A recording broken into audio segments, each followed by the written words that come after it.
Selamat pagi semuanya. Assalamualaikum warahmatullahi wabarakatuh. Waalaikumsalam warahmatullahi wabarakatuh. Suara saya jelas terdengar ya dan gambarnya muncul ya. Iya, ya, dengar Oke, dan kita muncul. mulai aja ya. Jadi 1 jam ini kita akan belajar tentang hypnoparenting ya. Tapi hypnoparentingnya agak berbeda dengan hypnoparenting yang umum karena kita berbasis teknologi pikiran ya. Di sini ada 4 bidang yang seperti yang sudah saya kirim lewat WA Group ya bahannya. Terima kasih kepada Prima Kelola IPB yang telah memfasilitasi Zoom meeting ini. Jadi perkenalkan, nama saya Ari, saya sebagai master trainer dan master coach di sini. Hari ini materi kita adalah hypnoparenting ya. Pastikan minggu depan hadir ya pada kelas gratisnya Basic NLP sesi 4 ya. Jadi kita akan lanjut belajar, bisa merupakan lanjutan dari sesi sebelumnya 1, 2, 3, tapi juga berdiri sendiri juga tidak masalah ya. Ini juga boleh mengundang yang lain. Kita masih ada beberapa seat lagi untuk sesi gratisnya tanggal 6 September tentang dual mindset ya. Dual mindset itu sangat berguna bagi mereka yang aktivitas sehari-harinya atau pekerjaannya banyak bergelut fokus ke hal yang negatif, mencari hal-hal yang negatif. Yang dikhawatirkan negatif ini akan tertarik ke dunia nyata ya. Jadi contohnya auditor kan mencari kesalahan ya. Juga jaksa ya, pengacara, hakim, polisi dan sebagainya. Termasuk yang mereka dalam kesehariannya banyak bercerita tentang hal negatif. Seperti agen asuransi kan menceritakan tentang sakit, kematian gitu ya. Ataupun beberapa hal aktor atau penyanyi yang selalu menasosiasikan dirinya pada hal negatif ya. Apakah peran antagonis dan sebagainya. Yang kemudian bola energi kita akan sisi lain dari transfer energi, kemudian racun positif ya. Kemarin kita sudah bahas sebentar. Nah, bulan depan lagi kita ada free lagi yang ke-5 ya. Jadi di sini sudah banyak yang siap ya.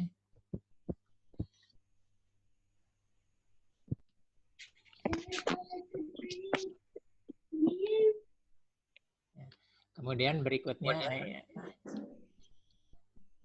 NLP adalah ilmu mempelajari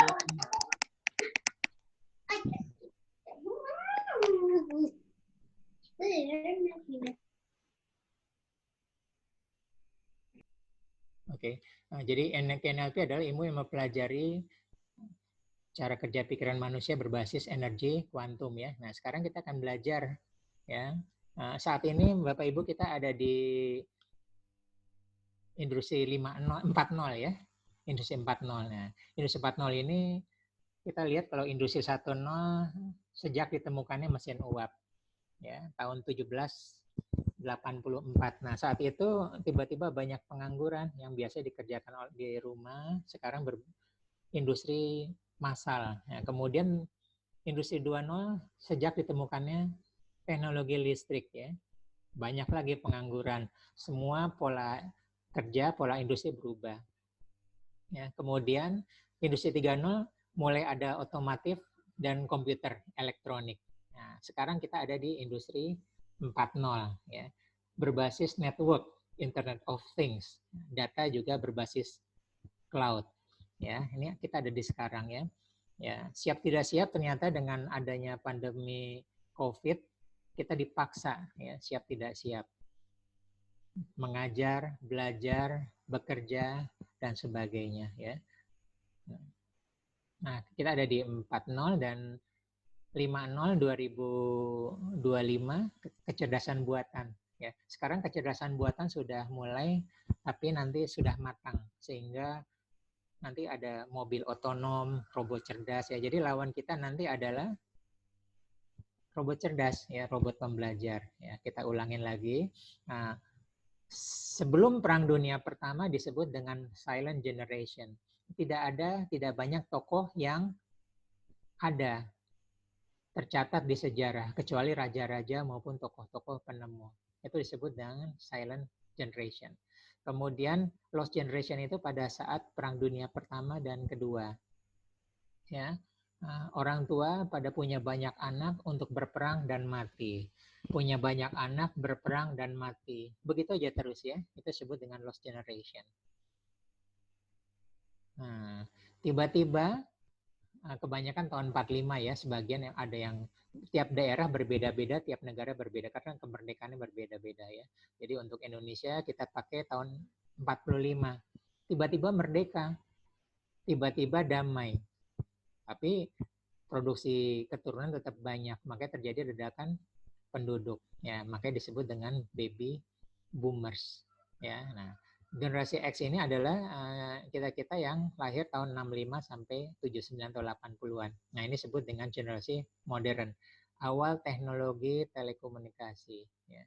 Saya ingat saya kelas 1 SD atau TK mulai ada telepon ya di rumah. Teleponnya masih diputar. Ya. Norak banget deh, pokoknya lucu. Senang-senang banget gitu telepon. Ya, itu adalah awalnya. Nah, generasi Y atau ya ini disebut dengan milenial ya tahun 80 sampai 99 sebelum 2000. Dan ini adalah generasi yang merubah dunia. Kita berubah dunia karena generasi milenial dan mereka menguasai dunia saat ini ya dengan teknologi digital dan teknologi IT ya. Sedangkan yang mereka lahir tahun 2000 sampai 2009 disebut dengan post milenial atau zilenial ya. Awal teknologi pintar ya. Jadi mereka mulai ada ya, mulai ada BlackBerry dan sebagainya. Nah, kemudian mereka ngelahir generasi A, ya generasi Alpha terakhir tahun 2010 ya, generasi Beta lahir tahun 2015 ya. Nah, di sini 2015 mulai masuk awal 4.0 ya. Bisnis online meruntuhkan bisnis tradisional. Nah, kecerdasan buatan sudah dimulai juga ya. Bahkan Google sudah sebelumnya. Sudah 2010 Google sudah menggunakan cloud, kecerdasan buatan, data science yang sekarang kita akan maju dalam 5 tahun ke depan. Jadi data kita sudah terkumpul Bapak Ibu semua ya oleh Google. Semua data kita, kontak kita, kita perjalanan kemana, profiling kita semua sudah ini. Foto kita sudah ada pakai Google Lens. Orang cuman scan fotonya udah tahu ketemu ini namanya siapa. Nah itu teknologi cloud ya. Kita baru mulai ya. IPB sudah ada jurusannya baru, UI, UGM apa-apa. Tapi Google sudah melakukannya 10 tahun yang lalu ya. Cloud. Nah, C juga Charlie, ya mereka yang baru lahir, kecerdasannya sudah matang, ya. Jadi sekarang sudah matang ya, semua serba otonom, ya sudah mulai ada awal teknologi 5G, sudah awal, ya. Jadi sudah mulai ada ya, Huawei sudah ada yang di-ban oleh Amerika dan kawan-kawan ya, kemudian generasi Z 2025 dan seterusnya Delta ya. Nah ini di sini sudah lawan kita adalah mesin. Nah, jadi saya membaca artikel berapa bulan yang lalu sebelum pandemi tentang teknik mesin ITB, Gamang gitu ya. Saya nggak tahu ya. Mbak Nani dari ITS yang teknik mesinnya juga. Jadi lucu, mereka akan menciptakan teknologi robot atau mesin otonom yang pembelajarnya akan melawan mereka sendiri. Nah, seperti itu ya. Jadi machine learning. Nah, ini kita sekarang generasi milenial dan seterusnya, lihat yang otak paling luar disebut dengan digital native. Ya. Jadi cara berpikirnya memang sudah berbeda. Mereka berpikirnya simple, digital, 1, 0, ya atau tidak, kerjakan atau tidak, lakukan atau tidak. Nah, seperti itu aja, simple. Nah, berbeda dengan kita ya, kita ada tahapannya. Jadi generasi milenial dan seterusnya itu punya kelemahan di proses. Ya, tapi keuntungannya adalah mereka simplicity, to the point dan sebagainya. Nah, tetap ada plus minusnya ya, seperti itu. Kita lihat, nah zaman digital ini semua sudah ya atau tidak, nah, gitu ya. Udah nggak ada tawar-tawaran harga segini, semua kita ke Indomaret, Alfamart, harganya sudah pasti. Kalau kita belajar belanja lewat marketplace harganya sudah pasti. Kita tinggal cari yang lebih mudah, ongkos kirimnya kalau bisa gratis, kita klik 2-3 hari kemudian sampai di rumah kita. Nah, itulah digital native, ya atau tidak, 1010 ya. Nah, mereka punya kelemahan untuk proses yang bukan 10 ya, analog ya. Jadi misalnya kita tidak ada seninya ya, kita belanja ke tukang sayur, kita tawar-tawaran, kita belanja ini, kita pura-pura nggak jadi, nanti kita dipanggil. Nah, mereka punya kelemahan itu, padahal kemampuan negosiasi itu nanti dibutuhkan saat mereka di dunia kerja gitu ya. Nah, itu termasuk salah satu area yang patut dibenahi oleh mereka yang lahir sudah di zaman digital ya. Nah, dan inilah saatnya berubah dan harus berubah. Kalau kita tidak dirubah, kita akan dipaksa berubah ya. Kita zaman di 4.0, nanti 5.0 dan 6.0 ya. Berubah atau mati, change or die, transform or die. Jadi tidak ada pilihan. Selalu kita berubah ya. Selalu kita memutuskan berubah atau tidak. Ya, jadi teknologi pun berubah ya. Kita harus beradaptasi, hidup bersama dengan mereka ya. Nanti generasi teknologi 5.0 dan 6.0 ya. Nah, kemudian untuk parenting ini kita akan mengenalkan yang disebut dengan grit ya. Nah, jadi mudah-mudahan tadi sudah membaca semua video yang saya kirim, sudah menonton semua. Jadi intinya adalah grit adalah daya juang, determinasi yang tinggi, terus-menerus ya, dalam jangka waktu yang lama. Jadi dia memenangi suatu event, suatu tempat dalam hidupnya, itu merupakan perjuangan terus-menerus maraton. Jadi bukan one time aja dia juara, habis itu tidak, itu bukan grit. Karakter grit adalah terus-menerus. Ya. Begitu dia jatuh, dia bangun lagi, jatuh, bangkit lagi, jatuh, bangkit lagi. Makanya grit itu selalu berhubungan erat dengan growth mindset. Dia akan belajar dari kegagalan, belajar dari kesalahan. Ya. Lawannya adalah fixed mindset. Dia tidak belajar, udah berhenti, kalah, dan punah. Ya. Nah, dari video yang saya sudah kirim tadi pagi, ya, Profesor Angela Duckworth itu mengatakan bahwa grit adalah prediktor. Jadi sudah bisa indikator untuk memprediksi kesuksesan seseorang di masa depan. Ya, kira-kira di West Ham ya, West Point Academy, orang ini akan lanjut atau DO dan sebagainya ya, dan sebagainya.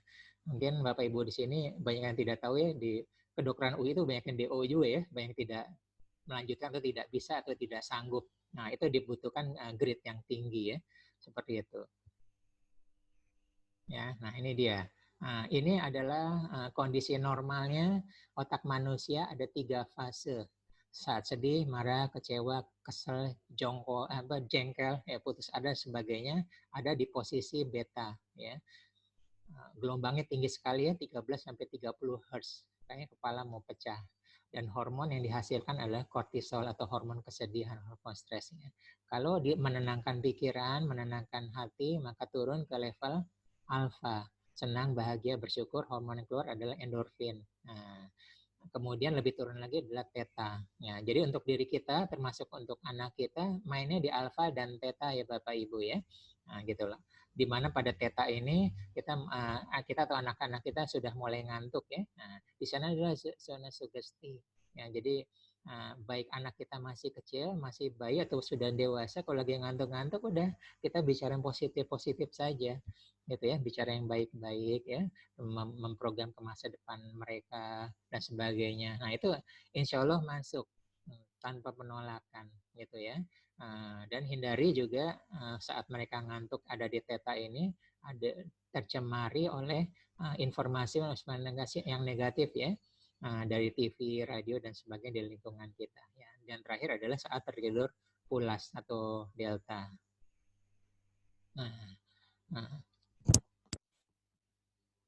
Oke, nah, jadi ini adalah dasar dari NLP bahwa pikiran sadar dan pikiran bawah sadar cara kerjanya berbeda ya. Jadi kalau seseorang menggunakan kalimat negatif, jangan malas, pikiran sadar mengerti, oh jangan malas. Tapi pikiran bawah sadar tidak mengerti, kata jangan, karena kata jangan itu tidak ada simbolnya. Jangan, tidak, bukan, dilarang, nanti, akan. Nah, itu tidak ada simbolnya.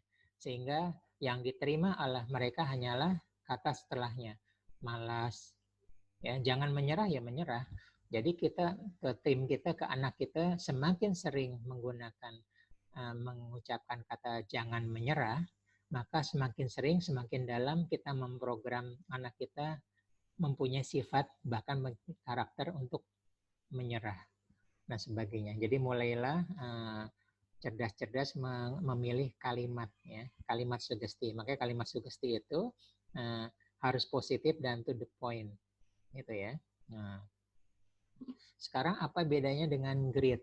Ya, grit itu seseorang mampu mengelola pikirannya melebihi di atas beta. Nah, jadi rasa ketakutan sudah dia lewati, rasa gengsinya sudah dia lewati, ya, rasa malu dalam arti jadi positif dilewati, ya. Nah, sehingga ini super fokus, beta kan fokus ya, ini lebih super fokus lagi, pertandingan tingkat tinggi, ya. Terus apa? Nah, jadi itu adalah gamma. Ya, gamma hormon yang keluar adalah adrenalin. Jadi kalau seseorang atlet sedang fokus untuk mencapai prestasi yang terbaik, itu dipastikan adanya di gamma. Ya. Nah, jadi itu dilatih. Ya. Ya, kebetulan saya juga mengajar di Kopassus. Nah, kita melatih bagaimana adanya di gamma. Ya. Karena Kopassus itu beda dengan yang lain. Itu yang lainnya di depan garis musuh, Kopassus diterjunkan di belakang garis musuh. Ya, itu udah nggak ada rasa takut, udah tidur, udah nggak ada apa-apa gitu loh, seperti itu. Nah, jadi bisa juga dengan motivasi ya, seperti ingat ya 10 November Surabaya ya, mengingatkan pada ITS ya, isu teknologi 10 November ya, diambil bahwa peristiwa 10 November itu Bung Tomo dengan berapi-apinya memberikan motivasi sehingga rakyat Surabaya berani melawan penjajah hanya bermodalkan bambu runcing. Yang dilawan apa? Senjata modern. Kira-kira dalam keadaan normal ya, beta atau alfa, dalam keadaan normal berani nggak seseorang melawan ya bambu runcing, melawan ini? Nggak berani.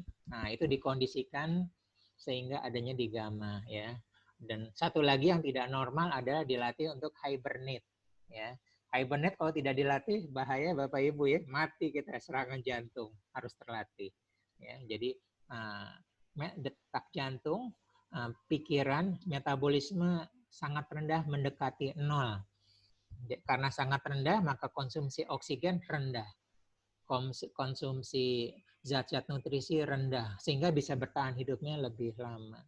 Ya, nah, Kopassus juga dilatih untuk hibernate ya. Mereka bisa mengendap 1 minggu ada di lereng. Ya, ingat 2 tahun yang lalu di Papua membebaskan satu kampung. Itu nggak ngapa-ngapain itu. 1 minggu di lereng, siaga di bawah timbunan ditutupi oleh daun-daun kering. Ya, di luar kita nggak usah mikirin gimana pipis, makan sama sholatnya. Udah tahu caranya. Mereka udah tahu caranya, itu seperti itu. Nah, jadi dilatih untuk gamma. Ya. Nah, gamma itu dilatih tentu aja porsinya naik satu persatu ya, sedikit demi sedikit, sedikit demi sedikit. Nah, jadi tipsnya seperti ini ya. Tolong mic-nya dibuka ya. Mic-nya dibuka semua. Kita akan diskusi ya. Kira-kira kalau untuk pengobatan kita atau anak kita atau orang lain ya, mana yang lebih berdampak untuk kesehatan jangka panjang? Diberi pil penenang, diberi obat, atau diberi vaksin? Diberi vaksin. Oke, apa kira-kira alasannya kenapa diberi vaksin? Untuk jangka panjang kan? Iya. Ya karena biar nggak mudah sakit, terkena penyakit. Oke, Mbak Tin ya. Terus kira-kira vaksin itu dimasukin apa sih? Dimasukin penyakit juga. Betul. Ya. Virus yang dilemahkan. Betul, virus yang dilemahkan.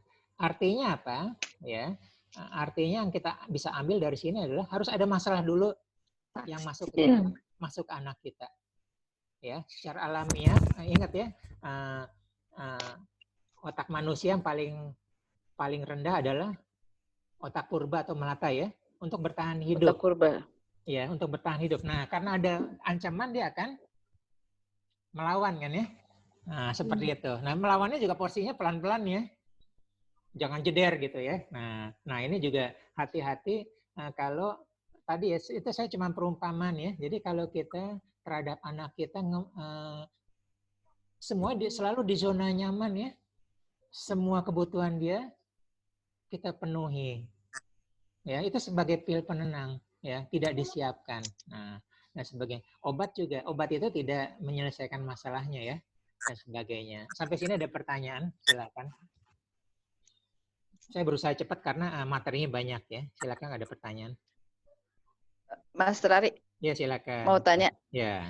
Ini tadi yang barusan dicontohkan itu apakah sama dengan konsep repetisi? Maksudnya kita mengajarkan sistem body kita, tubuh kita untuk bisa beradaptasi dengan tadi penyakit itu secara bertahap sehingga kemudian jadi itu apakah itu cara juga untuk merepetisi dengan cara repetisi supaya badan kita adaptif gitu ya? Sama tadi tantangan gitu ya? Betul ya, tantangan, repetisi, dan kita mulai mengenal kan repetisi, terus abis itu dengan konsep ini habit lama-lama kita naikkan kan dengan ikigai. Jadi betul Mbak Ami. Jadi itu konsepnya repetisi. Jadi semua repetisi ya. Dokter pun memerlukan kasus ya. Kasus. Nah, jadi kalau nggak dia akan di rumah sakit pendidikan kayak Cipto, kalau kita lihat tuh dokter-dokter junior ya, atau itu kalau ketemu dokter senior langsung mengumpul, ngerubungin itu, mereka mencatat ya, dikasih obatnya apa, treatmentnya apa, kemajuannya seperti apa. Nah gitu lah. Dan kasus itu semakin sering mereka akan semakin skillnya semakin baik. Nah seperti itu. Jadi tantangan. Jadi mereka yang biasa jatuh bangun ya, tentu saja porsinya ini ya. Jadi sebenarnya kalau ikut kegiatan organisasian, itu sebenarnya sudah mulai menghadapi dan beradaptasi terhadap konflik ya, konflik terhadap teman, perbedaan pendapat ya, punya masalah gini, dana kurang, bagaimana caranya, ide apa untuk itu dan sebagainya. Demikian ya Mbak Ami. Silakan ada pertanyaan yang lain. Kalau nggak ada boleh tanya satu lagi? Boleh silakan ya. Oh, ini dikaitkan dengan tadi grit. Iya. Saya tuh masih bingung, grit itu dia a gift, talent gitu ya. Jadi atau memang skill. Kalau skill itu maksudnya dengan repetisi gitu ya. Mungkin itu pertanyaannya. Oke. Jadi sama dengan karakter apa-apa. Awalnya grit itu talent ya. Alam itu gift ya, talent juga. Awalnya. Jadi memang sudah ada orang yang daya juangnya tinggi ya. Apalagi digosok dengan keluarga yang berjuang keras ya, dia akan melihat tuh membantu ibunya ke pasar ya dan sebagainya, dan semua tetap bisa diasah. Jadi itu berita baiknya gitu. Oke, makasih. Silakan ada pertanyaan lain.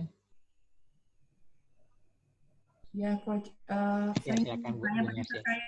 Ke anak gitu, batasan seperti apa saat kita memberi masalah pada anak sampai dia itu tidak merasa stres gitu. Kadang kita memberikan satu problem atau kondisi yang tidak menyenangkan, tapi ternyata dia efeknya trauma atau apa gitu. Itu mengetahuinya seperti apa? Ya, terima kasih Bu Mercy ya. Ini pertanyaan bagus ya. Setiap orang berbeda ya. Tapi prinsipnya lihat tangan saya ya. Buka, tutup ya. Buka, tutup ya. Kita harus tahu kapan tangan kita ngebuka, ngelepas, kapan tangan kita menutup ya. Nah, jadi kita ingat waktu anak kita pertama kali belajar berjalan, ya Bu Mercy, apa yang kita lakukan sebagai orang tua? Kita deketin dia, kalau jatuh dipegangin. Bu Mercy langsung pegangin ya. Oke, terus? Tapi nanti kita biarin dulu, lama-lama dia jatuh, kita bilang, oh nggak apa-apa gitu. Ya, yang kedua lebih benar, lebih tepat. Nah, itu perbedaan kayak orang Indonesia sama orang Jepang ya. Jadi orang Jepang itu jatuh selama dia lihat dari jauh, dari jarak yang cukup aman, selama tidak berbahaya, dia biarkan saja, ya. Nanti anak itu akan coba bangkit sendiri. Jadi bukan kita jatuh buru-buru lari ya, nah, anak itu tidak akan belajar ya seperti itu. Nah, jadi sebenarnya kalau pertanyaannya batasannya apa kita tidak tahu, tapi tentu saja kita lebih mengenal anak kita kan, kapan mereka memberikan kebutuhan, tapi tergantung ke kita juga. Kalau kita jiwanya terlalu ngemong terus terlalu ngekang apa-apa, punya standar yang berbeda, hasilnya tidak efektif bagi anak gitu loh. Jadi dari kitanya sendiri. Jadi kebanyakan sih saya lihat masalah tentang anak adanya di orang tua ya Bu Mercy ya. Ada di orang tua suka tidak mengakui. Nah, seperti itu. Jadi sebenarnya di luar lingkungan keluarga seperti organisasi atau apa itu sebenarnya pendidikan yang baik seperti itu. Jadi belajar sesuatu yang betul-betul mereka arahnya mandiri. Jadi kalau ditanya batasan apa, tidak ada yang bisa, tidak ada yang tahu. Jadi kira-kira aja kapan mereka jatuh bisa bangkit atau terlalu keras, kira-kira seperti itu. Ya silakan Mbak Nani. Ya, meneruskan yang tentang grit, Pak Ari. Jadi mungkin saya pernah cerita yang kasus mahasiswa saya. Iya betul yang ya. Kemarin ya. Iya. Mungkin saya lagi alhamdulillah bisa tersenyum gitu ya. Akhirnya bisa mendudukkan di ruang sidang. Tapi dari situ belajar begini, Pak Ari. Setelah kita komunikasi dengan orang tuanya sampai ini, ternyata ada mungkin masa lalu yang waktu kecil ya itu ternyata membentuknya luar biasa sampai dengan mahasiswa ya. Jadi kalau saya melihat itu karena overprotect. Jadi seperti tadi mungkin yang kami orang Indonesia memang cenderungnya khawatir ya kalau misalnya anaknya ada apa-apa. Jadi begitu tahu ada kelemahan di anaknya, kemudian overprotect itu tidak disadari begitu. Tapi itu baru ketahuan. Jadi karena dulu waktu kecilnya step berapa kali begitu ya.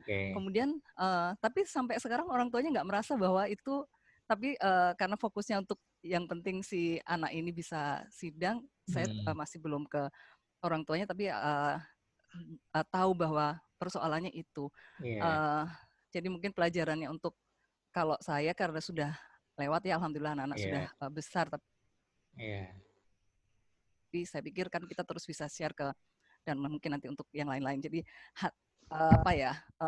mungkin kita sebagai orang tua seperti tadi itu keluar dari itu kan seperti mindset ya kalau betul nah untuk melakukan seperti yang tadi di orang Jepang itu ya maksudnya tega melihat anaknya jatuh gitu ya. Mungkin kalau kita bicara begini bisa ngasih tahu, tapi pada saat dulu saya alami merasa itu di kita sendiri itu pasti refleksnya itu sangat cepat untuk tidak melakukan itu. Nah itu ngurainya itu dari mana Pak Arya? Dari selalu dari orang tua. Pertama kali selalu dari orang tua ya. Nanti setelah sesi basic free yang kelima ya, nah gitu kan, kan besok keempat bulan depannya lagi, nanti ada sesi modeling ya, NLP modeling. Modeling itu adalah dasar salah satu dasar ilmu NLP ya. Ternyata satu kekuatan manusia itu adalah mengcopy. Setuju ya? Nah, anak kita bisa berbahasa Indonesia karena copy ya. Anak kita bisa ini karena copy ya. Anak kita jadi pemarah karena lingkungan apa yang dia lihat dan sebagainya gitu ya.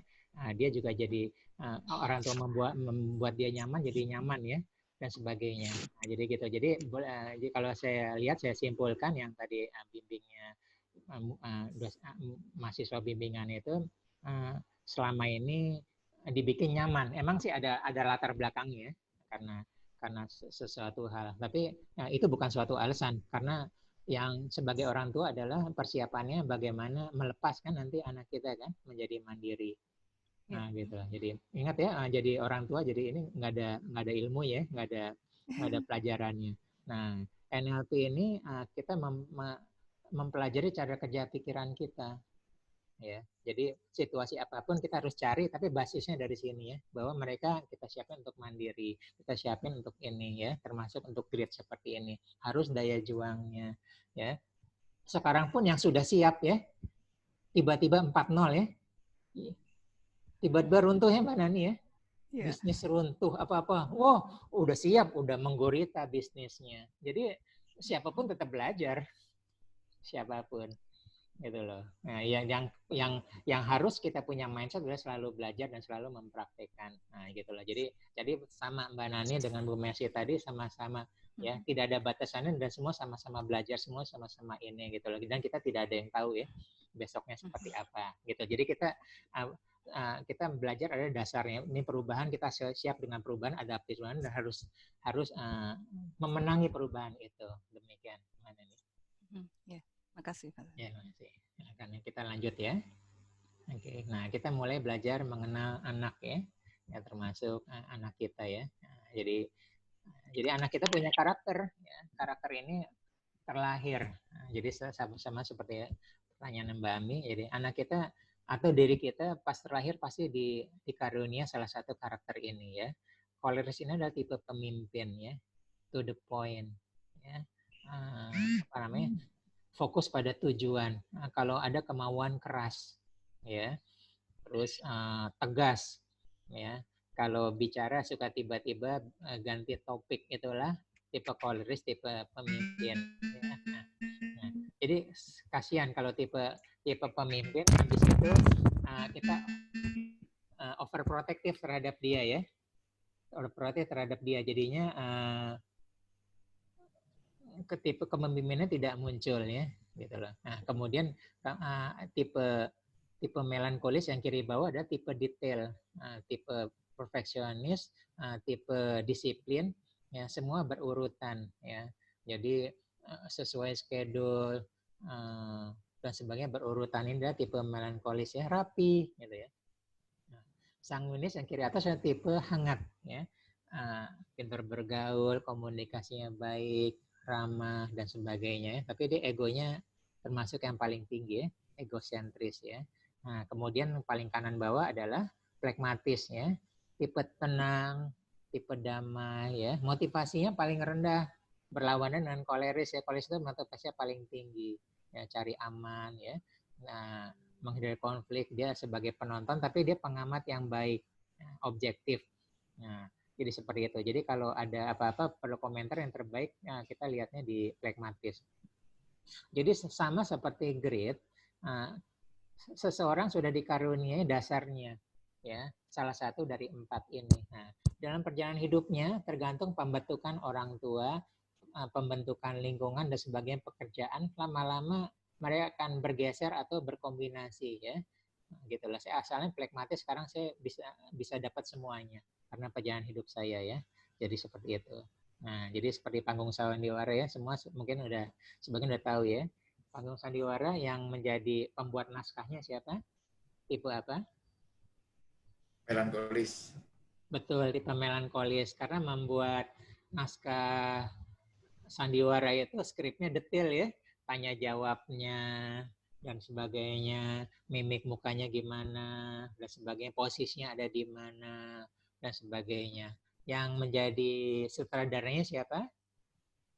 Koleris. Koleris, tipe pemimpin ya, tipe pemimpin. Jadi koleris itu sebenarnya perlu partnernya ada yang melankolis.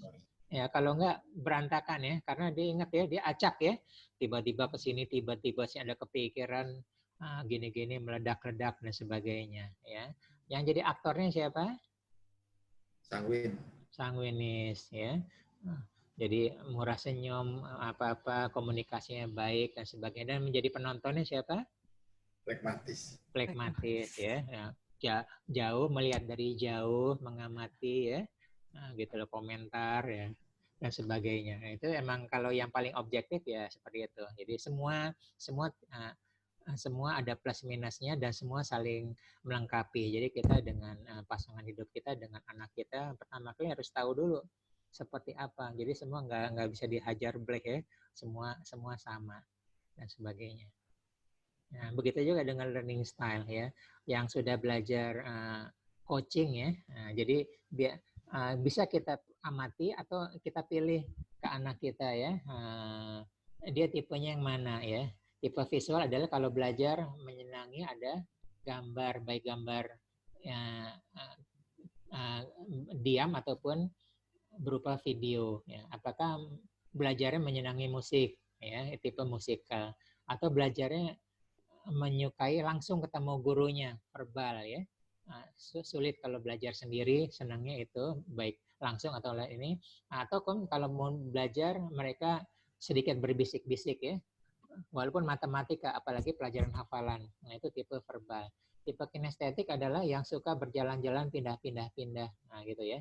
Kalau di satu tempat mereka nggak akan suka. Logical mathematic ini adalah yang menyukai sesuatu harus ada dasar logisnya.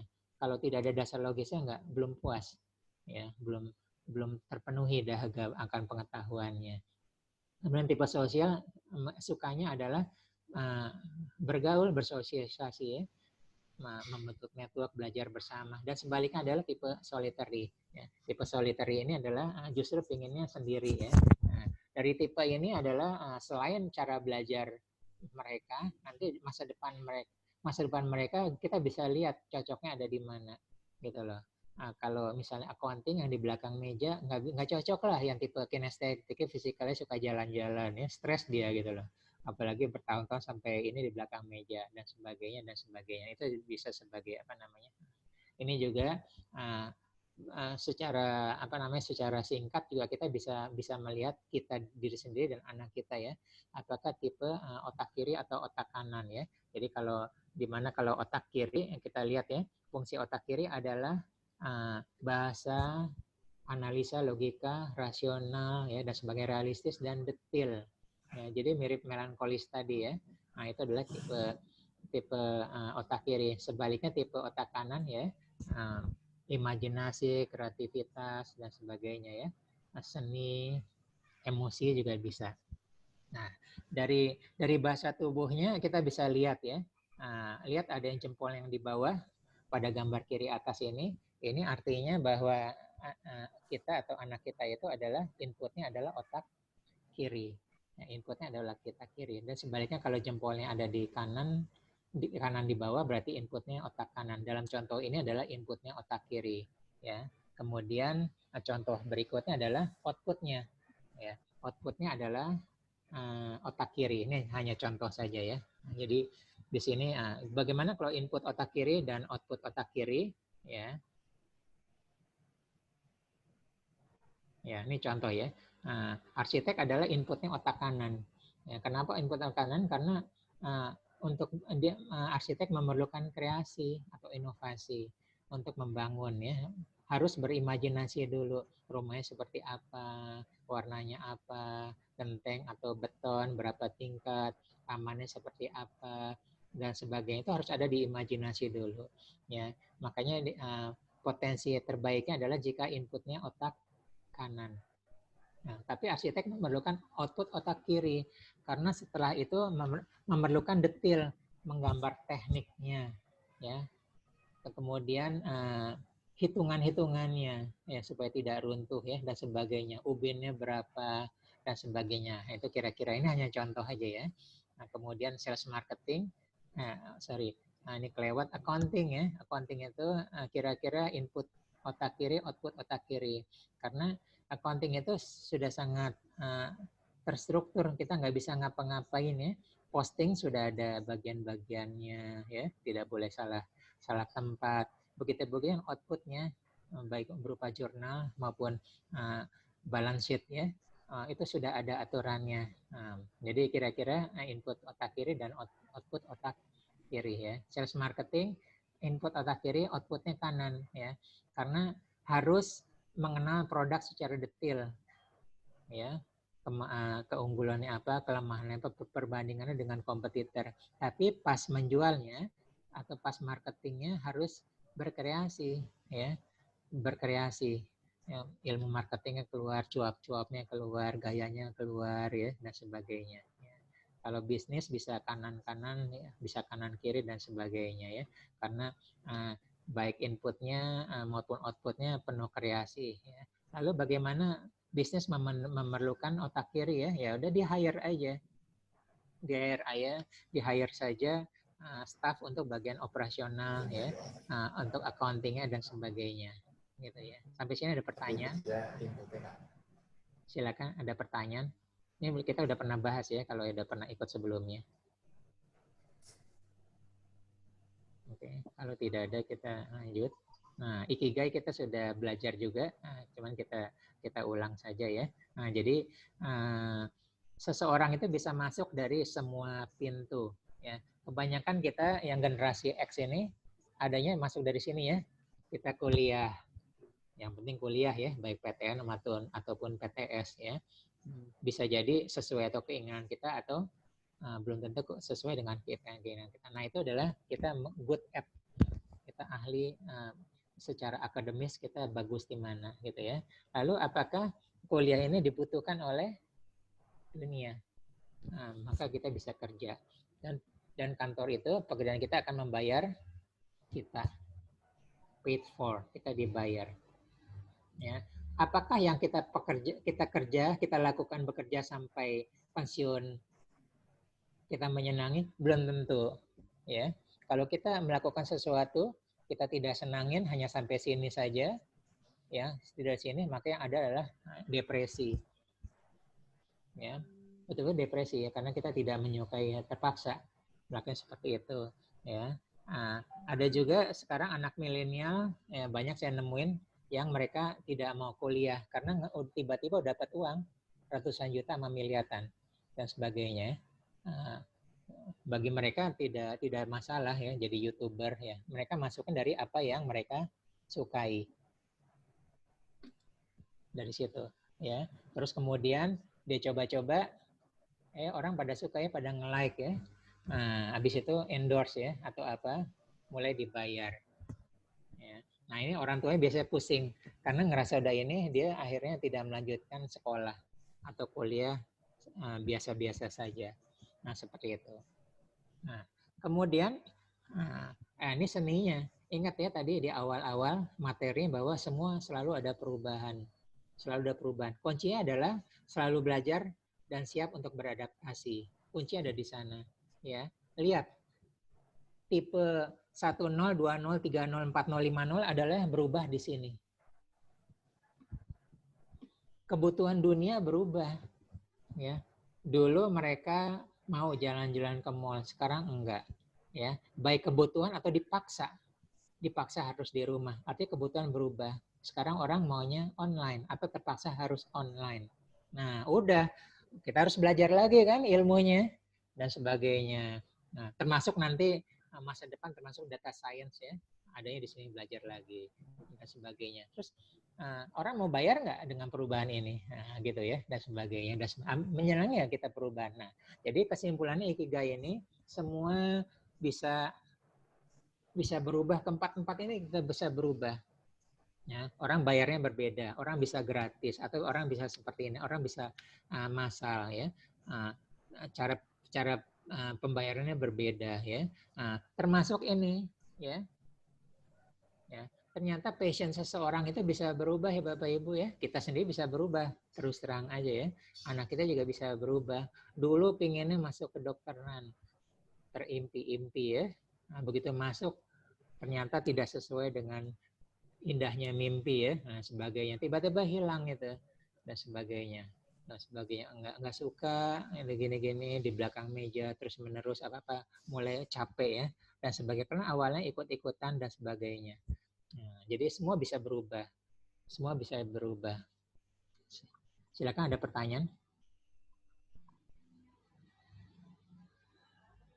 Nah, jadi Ikigai ini selalu saya pakai untuk mengcoach anak-anak sekolah untuk menentukan pilihannya. Biasanya dasarnya seperti ini. Silakan, ada pertanyaan. Tanya Coach. Ya, Bu Mercy. Tadi terkait potensi otak kanan dan otak kiri. Jadi sebelumnya saat anak atau misalkan saya mahasiswa gitu, dia punya potensi otak kiri, sedangkan tuntutan kerjanya otak kanan, itu sebetulnya metode tersimpel untuk menyesuaikan antara potensi dan tuntutan kerja itu seperti apa ya? Oke, ya, terima kasih Bu Mercy ya. Biar bagaimanapun potensi itu beda ya.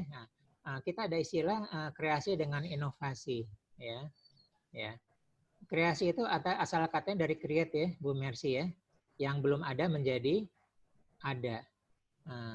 Lalu apa beda dengan inovasi kira-kira Bu Mercy? Inovasi meningkatkan. Ya, sebelumnya sudah ada atau belum? Sudah ada. Betul. Makanya ada istilah kreasi dan inovasi. Lihat ya, seorang arsitek ternyata dia inputnya otak kiri ya. Dia mau melakukan kreasi kesulitan. Biasanya mereka melakukan inovasi ya. Jadi kalau kreasi itu bisa betul-betul mendesain sesuatu yang belum pernah ada sama sekali, terobosan baru. Ya, kalau inovasi itu dia lihat-lihat ya, lihat-lihat beli di Gramedia buku-bukunya. Nah dia ada ide ya, ada itu dia melakukan perubahan dari ide dasarnya, itu inovasi. Nah jadi berita baiknya kalau mereka input otak kiri masih ada ruang untuk inovasi, ruang inovasi gitu loh, bukan ruang kreasi ya. Inovasi gitu. Ya demikian Bu Mercy. Silakan yang lain. Masih ya. Oke ya. Nah ini dia.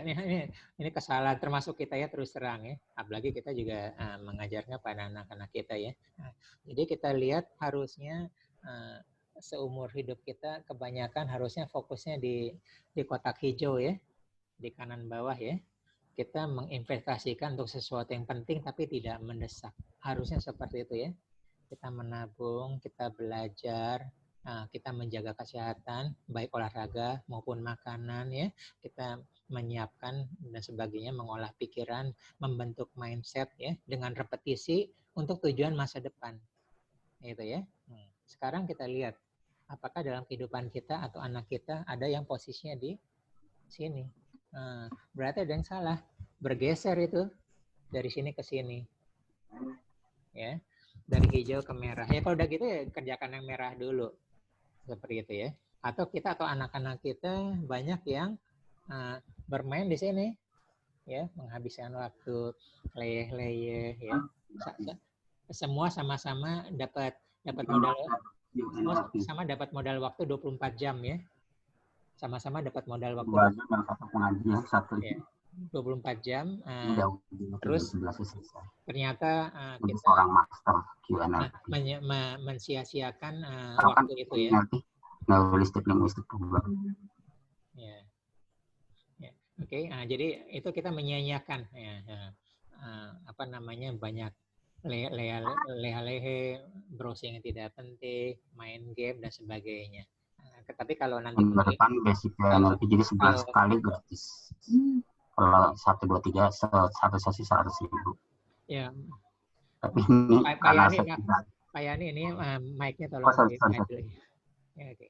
Nah, jadi kalau tidak penting mendesak justru ilmu ini, justru ilmu marketing ya, kita dibikin lihat ya online ya, 99 atau apa-apa. Untuk hari ini saja, ongkir gratis dan sebagainya. Nah, itu adanya di sana. Nah, jadi di sini kita lihat, kita list pekerjaan kita adanya menghabiskan waktunya ada di mana, gitu ya.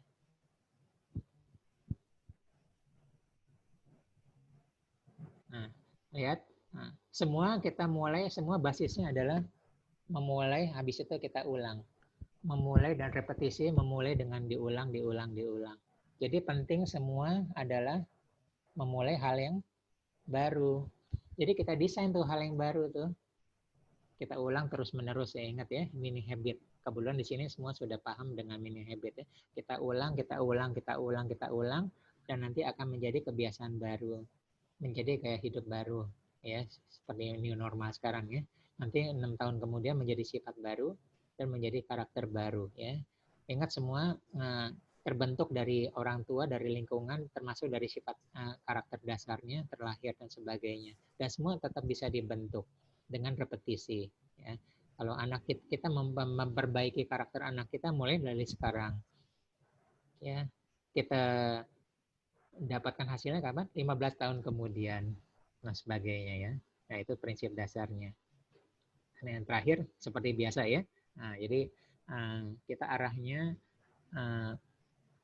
dari sini positive thinking, negatif ini positive thinking, logic thinking sampai solution thinking ya. Jadi masalah harus diselesaikan dulu dengan sesi konseling sehingga menjadi positive thinking ya. Kalau ada masalah dia akan drop lagi ke bawah lagi. Nah, dengan coaching ya dia sudah masuk ke logical thinking, logic thinking. Nah, tadi kita dengan coaching itu kita mulai dia punya basisnya, punya potensi apa sih, punya kesempatan apa sih, punya ilmunya apa sih, nah, itu digali sehingga menjadi logical thinking. Ya, ingat sebelumnya saya nanti kita akan bahas tentang racun positif ya. Kebanyakan kita salah memaknai dengan positive thinking ya. Jadi positive thinking di sini semua tahu ya, analisa SWOT ya. Analisa SWOT itu apa? Strength, weakness, opportunity, threat ya, dan terakhir ancaman. Ya, oke, terima kasih semuanya ya. Nah, jadi tetap nggak hanya positif aja, enggak, tetap ancamannya apa, tetap weakness-nya apa dan sebagainya. Itu semua harus secara adil semua dianalisa. Nah, jadi seperti kondisi ini tidak bisa dibilang baik-baik saja. Ancamannya apa, peluangnya apa ya, kelemahannya apa, kekuatannya apa dan sebagainya, semua seperti itu. Nah, coaching itu adalah konseling itu adalah kita menyadari, habis itu kita ngebuang negatif kita, melepas, habis itu kita menguatkan potensi kita, coaching dan sebagainya. Oke.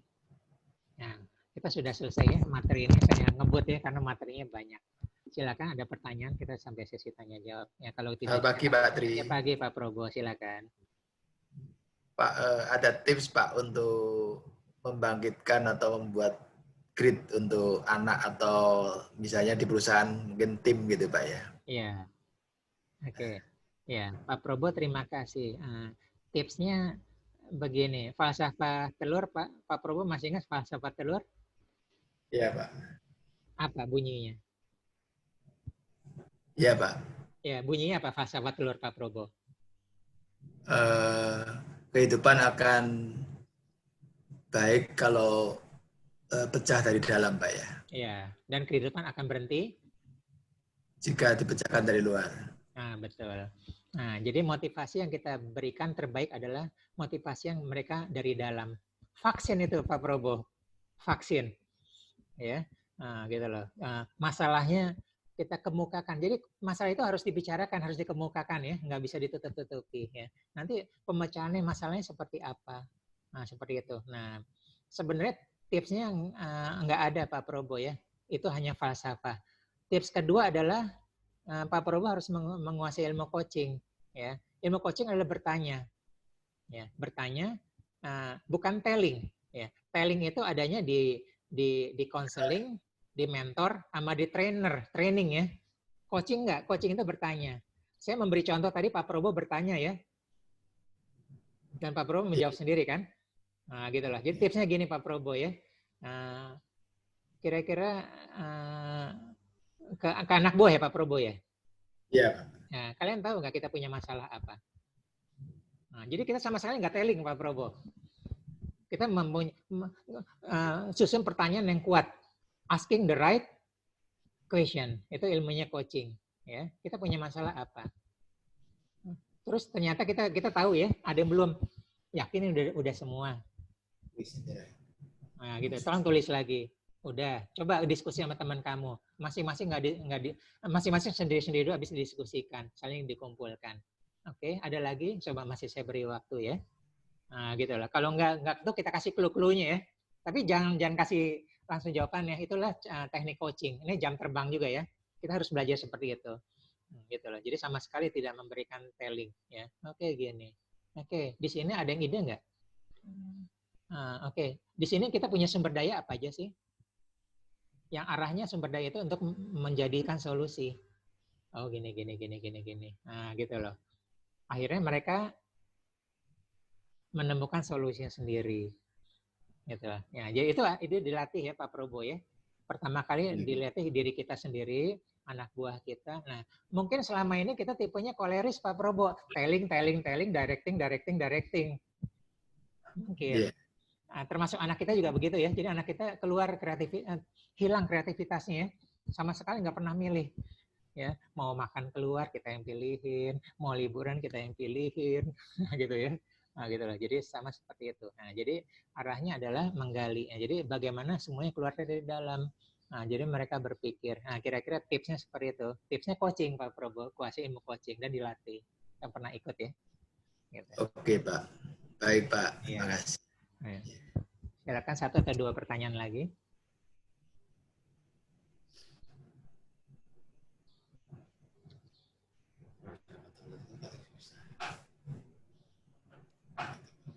Mungkin saya tanya kalau ya Bu Mercy ya. Saat misalkan saya di kelas gitu pas ngajar itu apakah bagaimana caranya membawa mahasiswa ke gelombang theta gitu supaya bisa mensugesti mereka gitu misalkan, atau cukup di alfa saja? Oke, kalau bisa di alfa Bu Mercy. Kalau theta kan ngantuk mereka. Ya, theta ngantuk. Tapi berita baiknya kalau theta itu mereka masuk ya, cuma kemampuan analisisnya enggak gitu ya. Nah, kita mainnya di alfa ya. Kalau di alfa itu maka kemampuan learningnya akan lebih baik. Jadi jangan ke theta Bu Mercy ya, di alfa. Dibikin senang, dibikin bahagia, dibikin apa. Nah, makanya kan beberapa interiornya kadang-kadang sudah mulai mendukung ya. Mereka udah mulai nyaman. Kemudian sudah beberapa kantor juga saya lihat udah nggak terlalu kaki ya, nggak kubikel lagi, udah ada pohonnya, pemandangannya, udah ada akuarium. Nah itu salah satunya, atau ada relax room. Nah seperti itu. Terus kita beri kesempatan untuk istirahat ya, silakan mau ke toilet. Ya. Terus ya, yang untuk menjaga supaya tidak ke beta atau ke theta adalah kemampuan seseorang itu maksimum untuk fokus itu maksimum untuk 90 menit ya, Bu Mercy ya. Nah, itu perlu disebut dengan break state ya. Break state itu bisa betul-betul berhenti sebentar atau merubah topik. Nah, seperti itu. Jadi maksimum seperti itu. Demikian Bu Mercy. Terima kasih. Ya, mari. Satu lagi pertanyaan, kalau enggak saya tutup. Saya di chat. Ada di chat tadi ya? Satu aja terakhir, nggak apa-apa. Oke. Ya, oke. Kalau nggak relevan tapi nggak usah dijawab. Oke. Nah ini seru ya. Itu mewakili banyak orang. Ya. Sorry. Seru karena koleris sama koleris tidak berini Bu apa namanya Mbak Nani gitu loh. Nggak berjodoh gitu ya karena. Jadi ya, bukan Mas Ari, mungkin jadi yang bersangkutan itu koleris ya.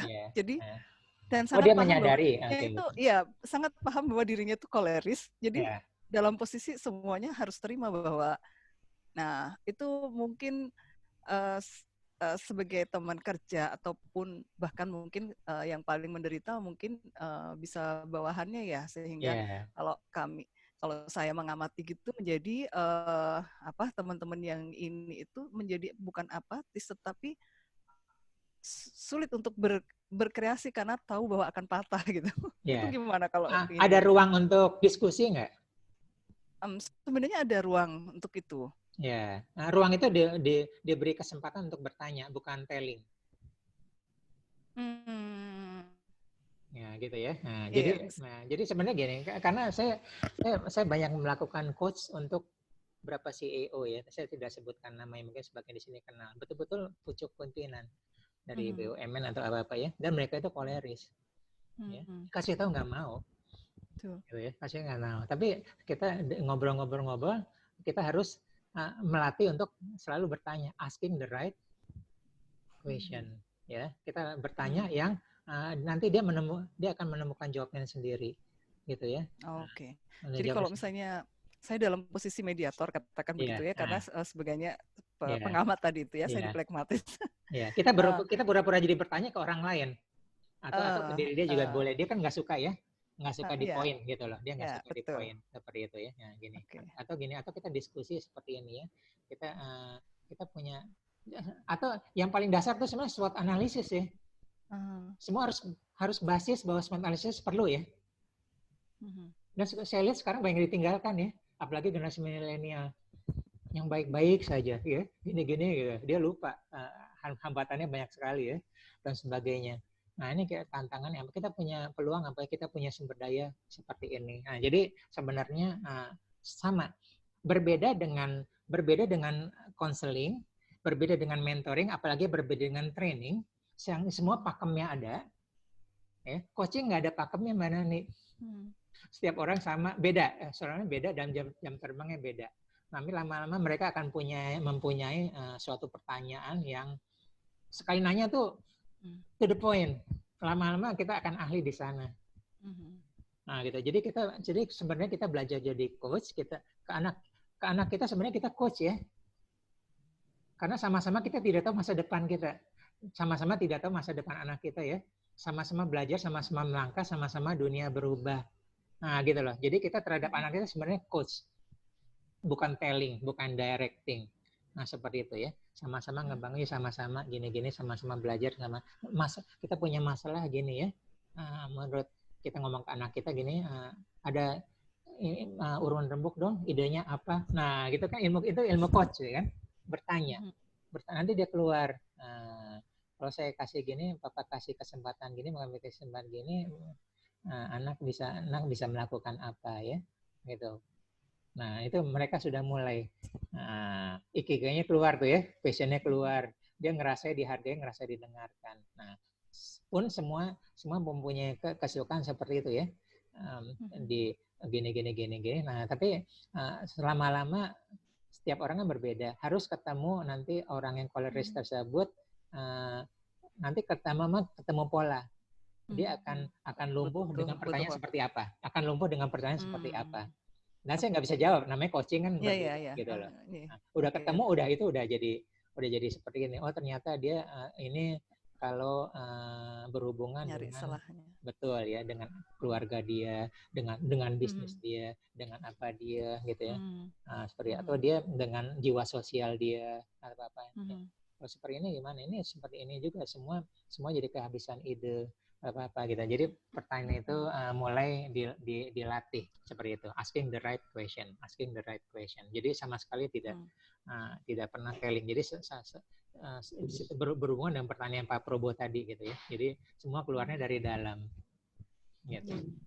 Oke, terima kasih Mas. Oke, kita waktunya sudah cukup ya. Terima kasih semuanya ya. Jadi kita akhiri. Silakan dibuka ini ya semua. Nanti kita lanjut di WA grup ya, silakan kok ininya. Mbak Atin, ya. Mbak Dari, silakan dibuka ininya. Ya. Ya, oke, kita ini ya. Nah, hari ini banyak yang izin ya, tapi nanti saya share. Ya, oke, 1, 2, 3. Ya. Sekali lagi ya. 1, 2, 3. Oke, terima kasih semuanya ya.